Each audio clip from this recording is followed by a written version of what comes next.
Hello ವೀಕ್ಷಕರೇ, ಮಮತಾ ಫುಡೀಸ್ಗೆ ಸ್ವಾಗತ ಸುಸ್ವಾಗತ. ಇವತ್ತು ಮೆಣಸಿನ ರಸ ಮಾಡೋದು ಹೆಂಗೆ ಅಂತ ಹೇಳ್ಬಿಟ್ಟು ನೋಡೋಣ.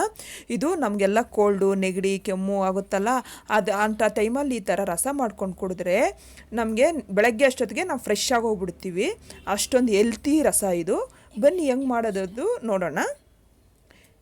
ಇದು ಇಮ್ಯುನಿಟಿ ಬೂಸ್ಟರು. ಇವಾಗೆಲ್ಲ ಕರೋನಾ ತುಂಬ ಇದೆಯಲ್ಲ, ಈ ಥರ ಜ್ಯೂಸ್ ಮಾಡ್ಕೊಂಡು ರಸ ಮಾಡ್ಕೊಂಡು ಕುಡಿಯೋದ್ರಿಂದ ಹೆಲ್ತ್ ಒಳ್ಳೆಯದು. 1 ಟೇಬಲ್ ಸ್ಪೂನು ಮೆಣಸು, 1 ಟೇಬಲ್ ಸ್ಪೂನು ಜೀರಿಗೆ ಹಾಕ್ಬಿಟ್ಟು ಅದು ಸ್ವಲ್ಪ ಬ್ರೌನ್ ಕಲರ್ ಬರೋವರೆಗೂ ನಾವು ಫ್ರೈ ಮಾಡ್ಕೋಬೇಕು. ಈ ಥರ ಫ್ರೈ ಮಾಡ್ಕೊಳ್ಳೋದ್ರಿಂದ ಅದು ರಸ ನಮಗೆ ಒಳ್ಳೆ ಸ್ಮೆಲ್ ಬರುತ್ತೆ.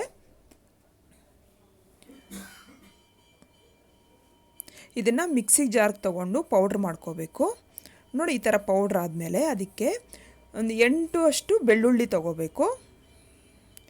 ಇದನ್ನು ಈಗ ಗ್ರೈಂಡ್ ಮಾಡ್ಕೋಬೇಕು. ನೋಡಿ, ಗ್ರೈಂಡ್ ಆಗಿದೆಯಲ್ಲ. ಒಂದು ಪ್ಯಾನ್ ತೊಗೊಂಡು ಅದಕ್ಕೆ 1 ಟೀ ಸ್ಪೂನು ಎಣ್ಣೆ ಹಾಕಿ, ಅದಕ್ಕೆ ಸಾಸಿವೆ, 2 ಬ್ಯಾಡಗೆ ಮೆಣಸಿನ್ಕಾಯಿ ಹಾಕ್ಬಿಟ್ಟು ಸಾಸಿವೆ ಚಿಟಪಟ ಅಂದಮೇಲೆ ಅದಕ್ಕೆ ಅರ್ಧ ಟೀ ಸ್ಪೂನು ಅರಿಶಿನ, ಕಟ್ ಮಾಡಿರೋ ಅಂಥ ಟೊಮೊಟೊ ಚೆನ್ನಾಗಿ ಹಣ್ಣಾಗಿರಬೇಕು. ಅದನ್ನು ಚೆನ್ನಾಗಿ ಮೆತ್ತಗಾಗೋವರೆಗೂ ಫ್ರೈ ಮಾಡ್ಕೋಬೇಕು. ಇದು ನಮಗೆ ಇಮ್ಯುನಿಟಿ ಜಾಸ್ತಿ ಮಾಡುತ್ತೆ ಈ ಥರ ರಸ ಮಾಡ್ಕೊಂಡು ಕುಡಿಯೋದ್ರಿಂದ. ಇದಕ್ಕೆ ಕರಿಬೇವಿನ ಸೊಪ್ಪು,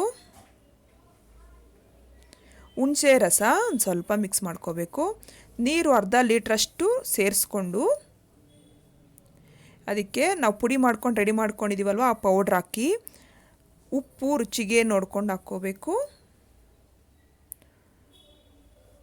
ಈಗ ಇಂಗುನ ನಾನು ಒಂದು ಅರ್ಧ ಟೀ ಸ್ಪೂನಷ್ಟು ತೊಗೊಂಡಿದ್ದೀನಿ. ಇಂಗು ಹಾಕ್ತಾಯಿದ್ದೀನಿ. ಕೊತ್ತಂಬರಿ ಸೊಪ್ಪು ಕಟ್ ಮಾಡೋದೇನು ಬೇಡ, ಹಂಗಂಗೆ ಹಾಕೋದ್ರಿಂದ ಒಳ್ಳೆ ಅದು ಸ್ಮೆಲ್ ಬರುತ್ತೆ.